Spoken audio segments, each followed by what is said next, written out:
স্বাগত জানাচ্ছি খাতুনগঞ্জ থেকে মতিঝিলের সাথে আছে আমি শামীম জাহেদি। দেশীয় এবং আন্তর্জাতিক বাজারে বিজনেস প্রসেস আউটসোর্সিং বা বিপিও খাতের অবস্থানকে তুলে ধরতে আগামী 21 এবং 22 এপ্রিল অনুষ্ঠিত হতে যাচ্ছে বিপিও সামিট বাংলাদেশ 2019। ব্যবসা, বিশেষ করে আউটসোর্সিং ব্যবসা পরিচালনা, ব্যবসার উন্নয়ন এবং বিনিয়োগ আদর্শ দেশ হিসাবে বাংলাদেশ বিশ্ব দরবারে ইতিমধ্যেই পরিচিত পেয়েছে। এবারের আয়োজনে দেশের আউটসোর্সিং খাতকে আরও কীভাবে ভালো করা যায় সে বিষয়ে বিশ্বকে জানানো হবে এই সামিটের মাধ্যমে। আজ আমরা আলোচনা করব বিপিও সামিট 2019 নিয়ে। এ নিয়ে কথা বলতে আমার সাথে স্টুডিওতে রয়েছেন তথ্য এবং যোগাযোগ প্রযুক্তি অধিদপ্তরের অতিরিক্ত মহাপরিচালক মালিহা নার্গিস, আসসালামু আলাইকুম, এবং কল সেন্টার আউটসোর্সিং অ্যাসোসিয়েশনের সভাপতি ওয়াহিদ শরীফ। জনাব শরীফ এবং জনাব মালিহা নার্গিস, আপনাদেরকে স্বাগত জানাচ্ছি অনুষ্ঠানে। আপনারা কেমন আছেন?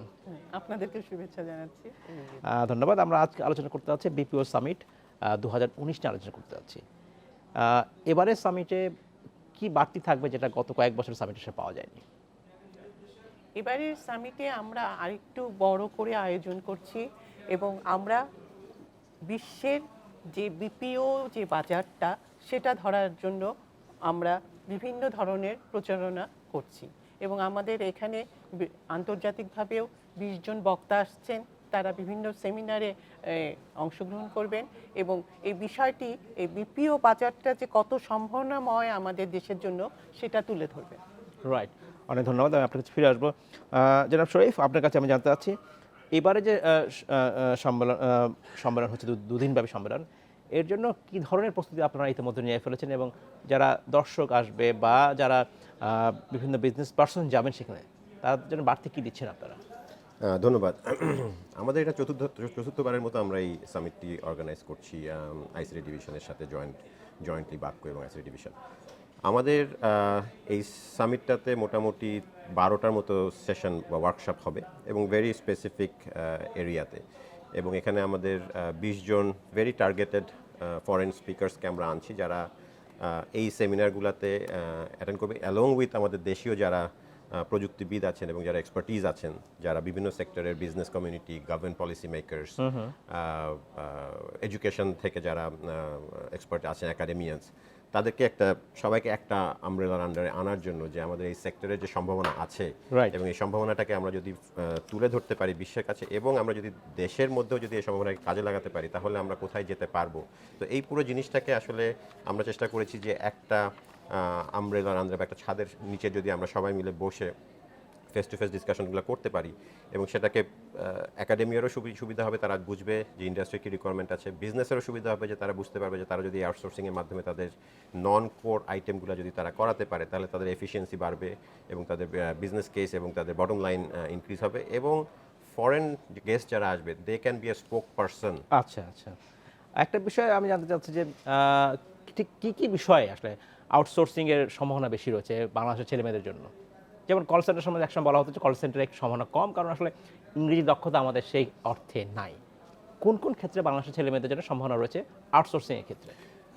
বিপিও বেসিক্যালি দুটো ভাগে আমরা ভাগ করি। একটা হচ্ছে ভয়েস, যেটা আপনি বললেন যে কল সেন্টার যে কাজ, সেটা খুবই সামান্য কাজ, 10-15%, 20% কাজ হতে পারে কল সেন্টারে।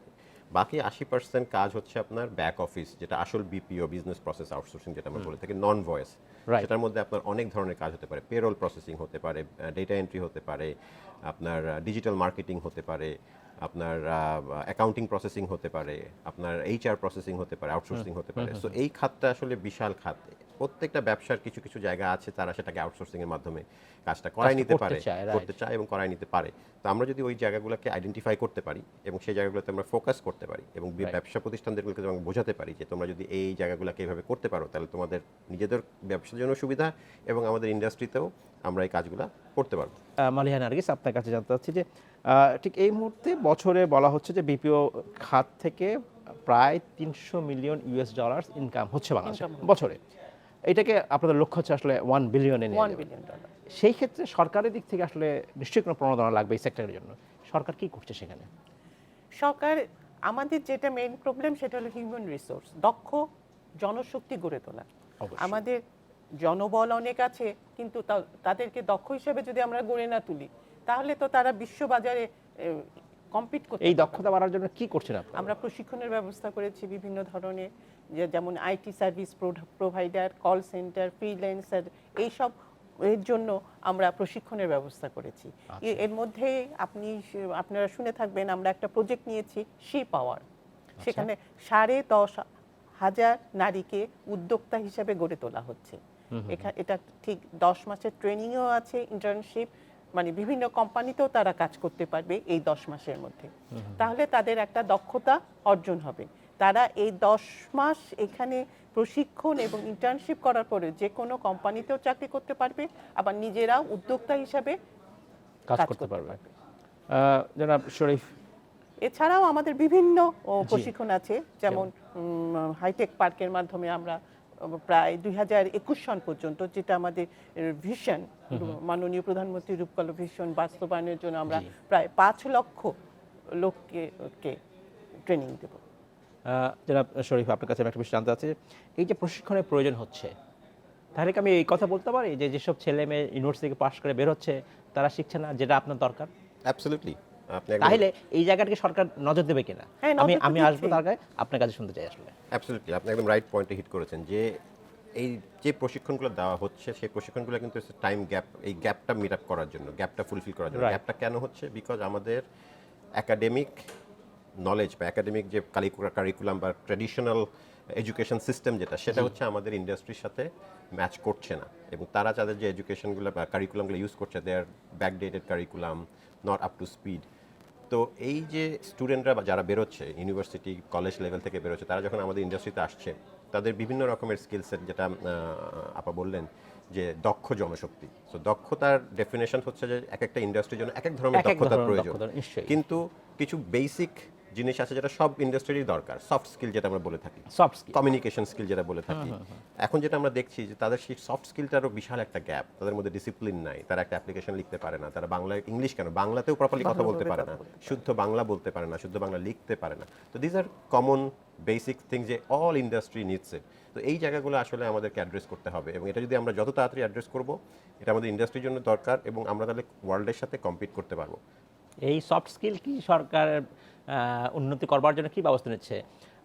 সে চিরায়িতভাবেই কিন্তু এখনও ছেলেমেয়েরা স্কুল পাস করছে, কলেজ পাস করছে, ইউনিভার্সিটি পাস করছে, কিন্তু যে সফট স্কিলের দক্ষতার সংকট রয়েছে, কি করছে সরকার আসলে? স্কুল কলেজ ইউনিভার্সিটির প্রশিক্ষণের মানে শিক্ষার সাথে আমাদের কোনো বিরোধ নেই, না বিরোধ আমরা বলছি না, কিন্তু এই যে সফট স্কিলটা, যেমন একজন ছেলে বা একটা মেয়ে প্রেজেন্টেশন দিতে পারছে না, তারা 10 জন মানুষের সাথে কথা বলতে পারছে না, তো এইগুলো কি আমাদের এক্সট্রা কারিকুলার অ্যাক্টিভিটি হিসেবে যোগ করা যায় কিনা, বা সেখানে বেশি নজর দেওয়া যায় কিনা? এটা না দেখলে আসলে সত্যিকার অর্থে দক্ষ জনবল গড়ে উঠবে না। মানে কম্পিউটার যেমন আমরা শেখ রাসেল ডিজিটাল ল্যাব দিচ্ছি, প্রাথমিক বিদ্যালয় থেকে দিচ্ছি, কিন্তু যে ছেলেটা গ্রামে আগে একটা ল্যাপটপ দেখেনি, সে এখন কিন্তু কম্পিউটার। এটাকে উদাহরণ হিসেবে হয়তো আপনি দেখাতে পারবেন কিনা? হয়তো আপনি, মানে আমি বলছি exception cannot be the rule, ব্যাপারটা এরকম কিনা? সত্যিকার অর্থে বেশি মানুষ পাচ্ছে কিনা এই সুযোগটা? আসলে মনে হয় না পায় না।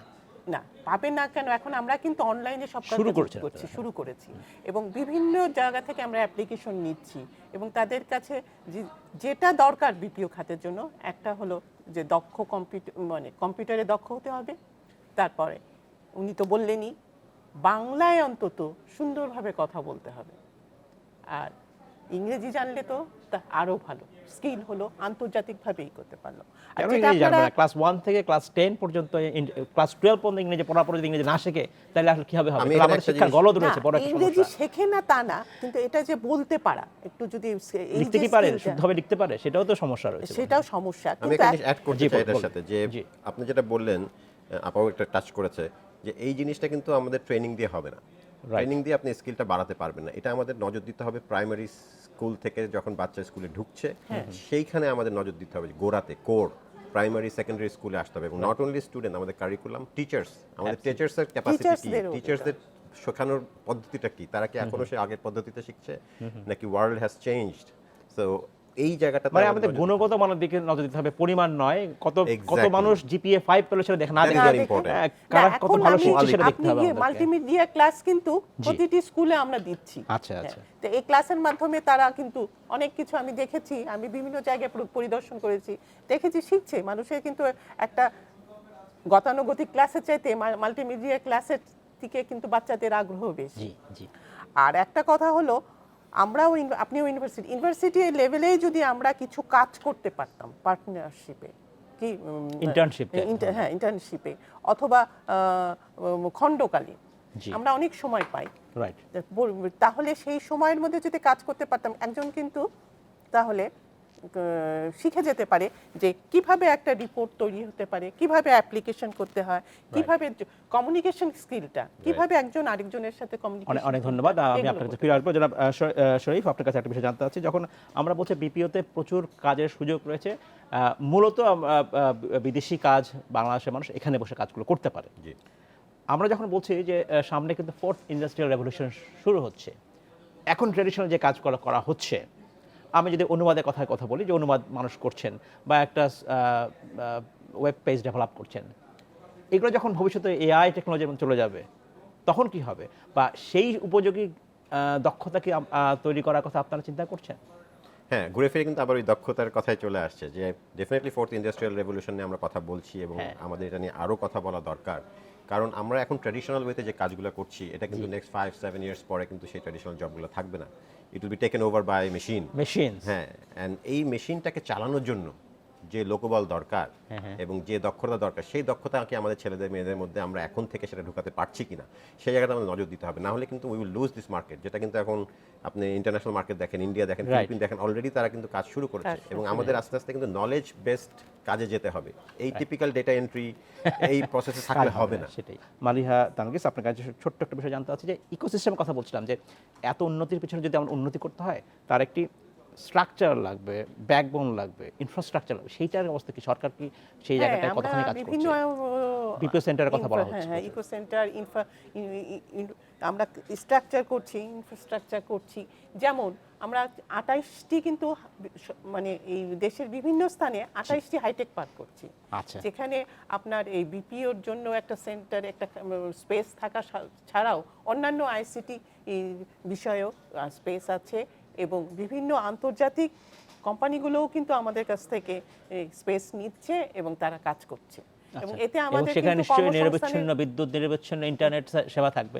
সেটা না থাকলে আসলে কোনো কাজে আসবে না। সেটার ব্যবস্থা করা হচ্ছে। রাইট। যেমন আমাদের কালিয়াকৈর হাইটেক পার্ক, যশোরে যেটা হচ্ছে শেখ হাসিনা হাইটেক, সব জায়গায় কিন্তু আপনার কাজ দ্রুত গতিতে এগিয়ে চলেছে এবং কাজ বাস্তবায়িত হচ্ছে। অনেক ধন্যবাদ। আমি আপনার কাছে ফিরে আসবো।